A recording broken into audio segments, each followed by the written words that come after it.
originó en la ciudad de Jena, en Alemania, en el año 1800 a finales del siglo XVIII.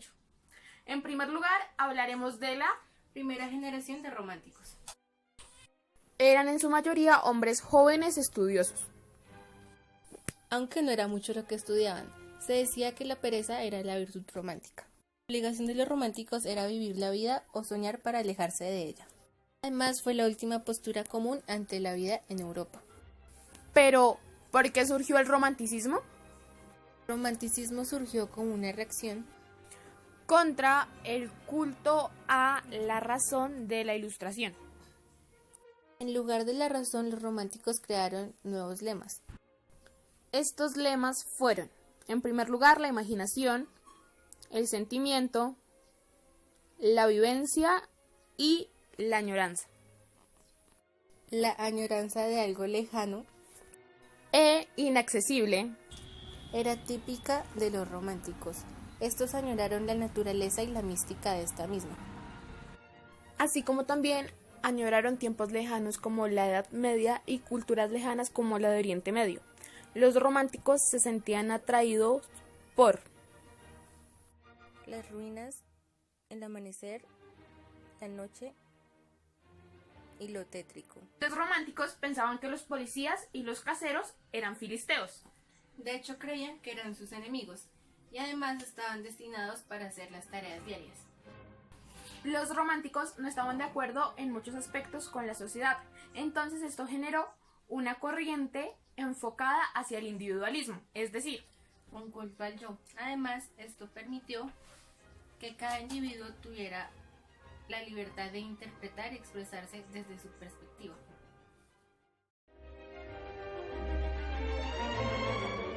Esto produjo una revalorización del genio artístico. Los románticos le dieron gran importancia al arte y su significado para el hombre. Solo el arte podía llevarlos más cerca de lo inefable, ya que el artista crea su propia realidad de la misma manera que Dios creó el mundo. Es por eso que algunos románticos comparan al artista con Dios. Es tanto el poder de un artista que podría llegar a sentir que desaparecen las fronteras entre su sueño y la realidad. En otras palabras, Novalis decía que el mundo se convierte en un sueño y el sueño en un mundo. Uno de los principales rasgos románticos era el enamoramiento romántico, el cual representaba un amor inaccesible. El escritor Werther publicó un libro sobre este enamoramiento, y esto generó que los suicidios aumentaran. Los románticos consideraban a la naturaleza como un organismo y a su vez como un enorme yo. También se habla del alma universal, que era considerada un yo, y esta crea las cosas en el mundo. Los románticos dicen que la naturaleza y la conciencia humana son en sí dos expresiones de lo mismo. El filósofo Schelling intenta anular la distinción entre espíritu y materia.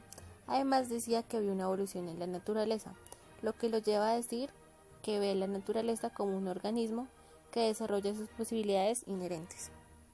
También decía que la naturaleza y el alma son expresiones del único Dios. Pensaban que la mejor manera de encontrar el secreto del mundo es entrar en uno mismo.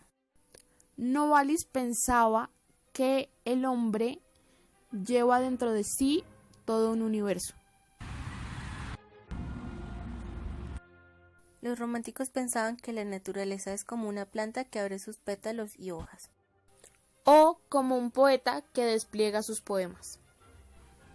En el romanticismo se generó una nueva visión de la historia, donde el filósofo Herder tuvo una gran importancia, ya que él postuló que el transcurso de la historia se caracterizaba por contexto, el crecimiento y la orientación. Esta era una visión dinámica de la historia, ya que él lo consideraba un proceso. También decía que toda época histórica tiene su propio valor. Cada pueblo tiene su propia alma popular. Esta corriente recibió el nombre de romanticismo nacional y se interesaba por la historia del pueblo, la lengua del pueblo y en general por la cultura popular. Pero específicamente, ¿qué es el pueblo? Los románticos consideraban al pueblo como un organismo que desdobla sus posibilidades inherentes, precisamente como la naturaleza y la historia. El espíritu universal estaba presente en el pueblo. El romanticismo se dividió en dos corrientes, el romanticismo nacional y el romanticismo universal. Pero lo que los unifica es la consigna de organismo. Ahora les hablaremos de algunas figuras importantes en el romanticismo. Schelling fue el filósofo más importante del romanticismo, nació en 1775 y murió en 1854, quiso anular la distinción entre espíritu y materia. Novalis nació en 1772, fue un filósofo y escritor alemán representante del romanticismo alemán temprano. Herder nació en 1744 y murió en 1803. Fue un filósofo, teólogo y crítico literario alemán cuyos escritos contribuyeron a la aparición del romanticismo alemán. La mayoría de los románticos murieron porque se suicidaban o porque se enfermaban de tuberculosis, lo cual generó que murieran jóvenes. Y los que no, hasta los 30 años eran románticos, ya después se volvían burgueses y conservadores.